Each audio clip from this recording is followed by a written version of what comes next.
Assalamualaikum warahmatullahi wabarakatuh. Selamat berjumpa kembali bersama saya di channelnya Oban Robandi Menjalin Cerita. Sobat, bagaimana kabar 2 hari ini? Saya tidak upload video ya. Kenapa? Bukan karena nggak ada konten, karena konten saya adalah kisah nyata. Jadi nggak usah dicari-cari, tinggal diceritakan, tinggal diaplikasikan dalam bentuk visual ataupun video ya. Nah, mudah-mudahan kabar sobat juga senantiasa sedang berada di dalam kesehatan, kemudian Allah berikan keberkahan untuk kita semua. Amin ya Allah ya Rabbal Alamin. Oke sobat, langsung saja. Nah, di sini kenapa saya bongkar sendiri, pasang sendiri? Yang pertama, saya pernah melakukan hal yang serupa karena saya waktu duduk di D3 jurusan komputer, makanya saya suka otak-atik gitu ya, milik kita sendiri, laptop ataupun komputer. Supaya apa? Yang pertama lebih hemat, yang kedua jadi kita mengetahui ilmunya seperti apa dan lain sebagainya. Makanya saya di sini berbagi cerita untuk sobat-sobat semua. Mudah-mudahan jika kontennya bermanfaat bisa diikuti, dan mudah-mudahan ilmunya juga bisa bermanfaat sehingga menjadi ladang ibadah bagi kita semua gitu ya. Amin ya Allah ya Rabbal Alamin. Nah, jadi hal yang pertama dilakukan yaitu membongkar seluruh skrup yang menempel ke dalam bodi laptop tersebut. Karena perlu diketahui bahwa untuk tipe laptop merek HP ini cukup lumayan ribet ya. Kenapa ribet? Karena yang pertama, bodinya itu nempel banget ke dalam keyboard. Jadi di saat membongkar keyboard itu harus benar-benar pelan, kemudian harus memakai perasaan, karena tidak bisa kalau hanya mengandalkan tenaga gitu sobat. Makanya saya perhatikan, kemudian saya lihat-lihat dulu, pelajari dulu apa yang harus dicopot gitu ya. Setelah saya tahu bagian mana yang harus dicopot, bagian mana tempat yang ada skrupnya, baru saya coba bongkar satu persatu. Karena tidak semua laptop sama ya dudukan untuk skrupnya, makanya kita harus mempelajari dulu mana-mana yang harus kita bongkar. Tuh seperti itu kan, di situ ada skrup yang tersimpan gitu ya, tapi terhalang, tertutup oleh penutupnya ya. Makanya kita harus pelajari dulu sebelum membongkar, karena biasanya kalau misalkan yang newbie atau yang abal-abal atau bisa disebut dengan coba-coba, itu biasanya hanya bisa nerima bongkar saja, tetapi masangnya tidak bisa ya sobat. Nah, setelah pembongkaran seluruh bagian skrup ya, baru kita membongkar top case-nya. Nah, di sini kebetulan udah ada retak tuh, karena mungkin dulunya habis dibongkar gitu ya, mengalami keretakan. Makanya harus hati-hati sekali sobat. Di sini saya memakai pinset ya, tuh seperti itu. Bisa juga memakai alat yang lain tapi yang tipis ya. Karena apa? Karena disitu rawan sekali untuk top case-nya bisa dengan pack rapuh gitu ya. Nah, di sini kita coba pelan-pelan banget membukanya tuh. Harus sedikit-sedikit, harus sabar intinya mah, dan memakai perasaan. Tidak bisa harus mengandalkan tenaga saja gitu ya, tapi harus mengandalkan pikiran, kemudian dan perasaan. Nah gitu, pelan-pelan, sedikit-sedikit, dimulai dari ujung tuh. Kemudian saya copot dulu untuk bagian CD atau disk drive gitu ya. Nah, kenapa? Karena di situ ada skrup juga yang menempel, makanya susah untuk dilakukan pembongkaran atau top case-nya. Tuh, pelan-pelan sekali sobat.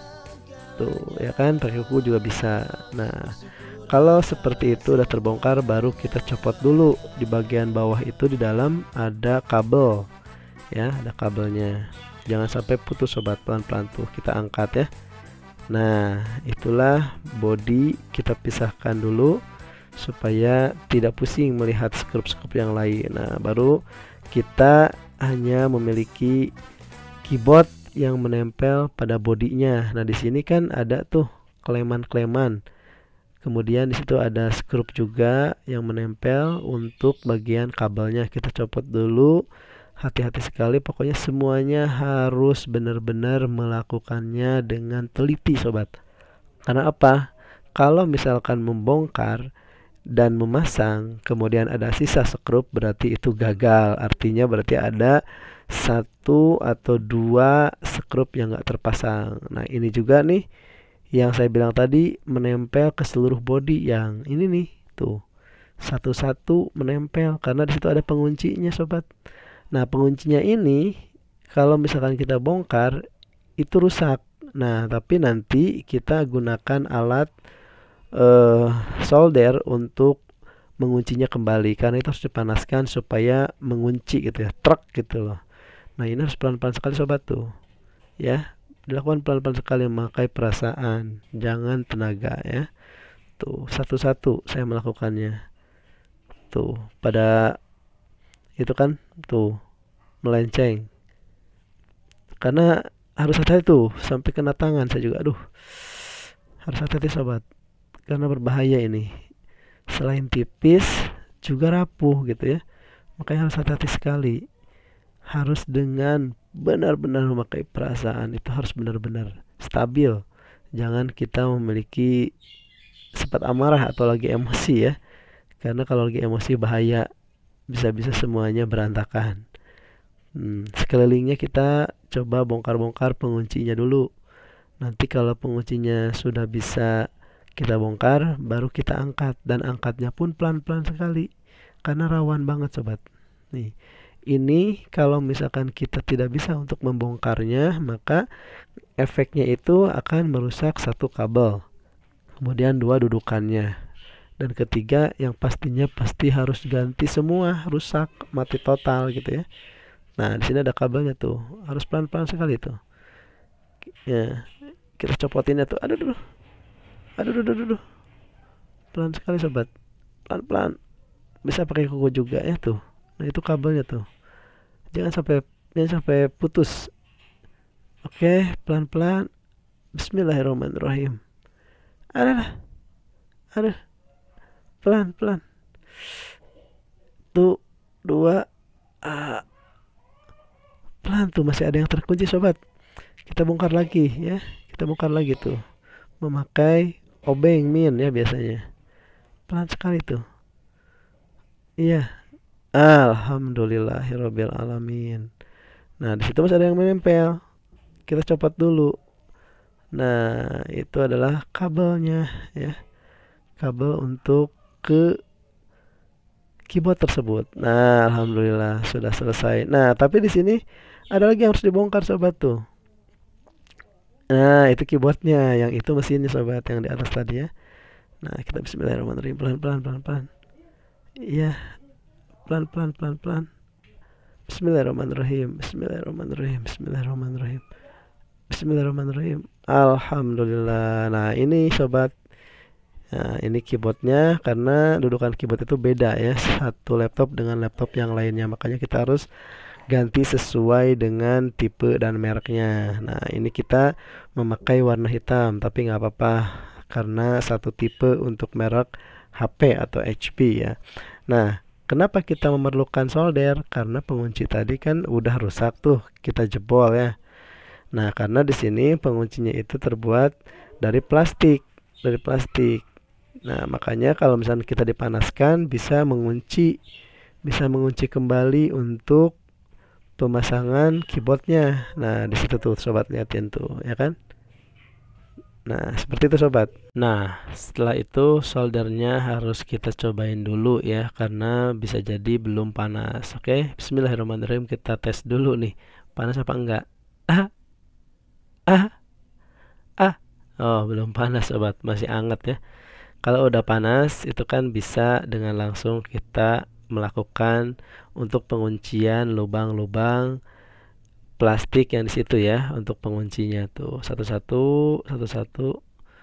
Nah masih belum panas sobat, karena harus panas supaya meleleh cepat gitu ya. Nah kita tunggu berapa menit saja ya, mudah-mudahan sudah panas. Nanti kita coba tes dulu dengan tangan apakah benar-benar sudah panas atau belum pengetesan. Nah kita lakukan aja seperti dipercepat ya, supaya videonya tidak memakan waktu. Nah jadi sobat, yang harus kita panaskan itu yaitu penguncinya supaya menempel tuh seperti itu. Kalau dipercepat videonya ya, supaya nggak lama gitu ya. karena malas dan bete kalau melihatin tutorial yang berbelit-belit gitu ya. Nah, mudah-mudahan video kali ini saya tidak berbelit-belit. Jadi seperti ini dipercepat. Nah, kalau perlambat seperti ini sobat. Jadi satu-satu itu kan lubang semua tuh sobat. Jadi harus dikunci. Nah, penguncinya itu kan plastik. Nah, makanya harus dipanaskan supaya ada kupingnya jadi nempel. Nah, setelah menempel semuanya baru kita pasang mesinnya sobat.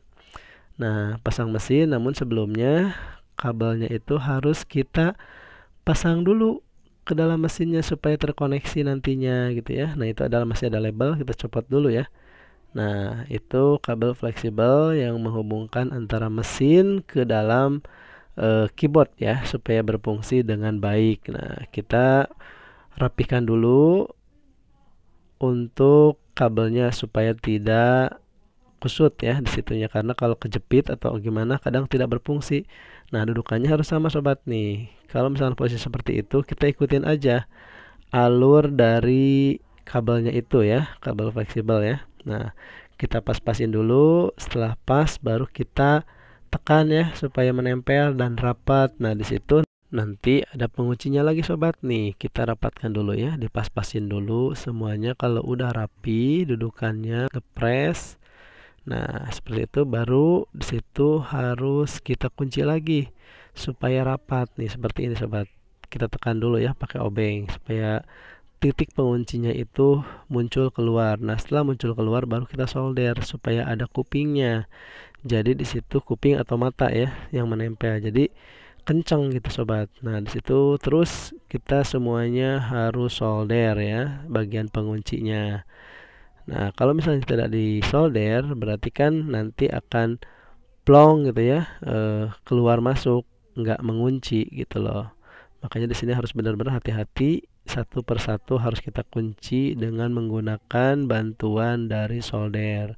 Nah, harus ditekan-tekan, tapi tekannya jangan pakai tenaga ya, pakai perasaan aja. Nah, setelah kelihatan penguncinya baru kita lebarkan tuh supaya ada nya gitu ya. Nah, kalau misalkan udah semuanya nanti baru sudah tertempel semuanya rapi, udah jelas, udah pasti, baru nanti kita tempelkan lagi atau pasangkan lagi ke bodi laptop seutuhnya gitu sobat. Kita percepat saja ya videonya ya supaya tidak bete ya dalam pengunciannya, oke? Siap. Nah sobat, intinya semuanya harus terpasang dan terkunci dengan maksimal. Kenapa?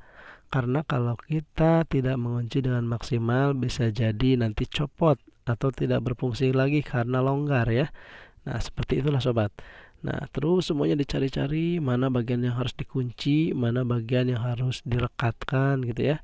Nah, setelah itu baru kita mulai pasang kabel-kabelnya supaya saling berhubungan atau terhubung ke dalam mainboard dan nanti mesin yang ada di keyboard dan kemudian prosesor dan lain sebagainya gitu sobat ya.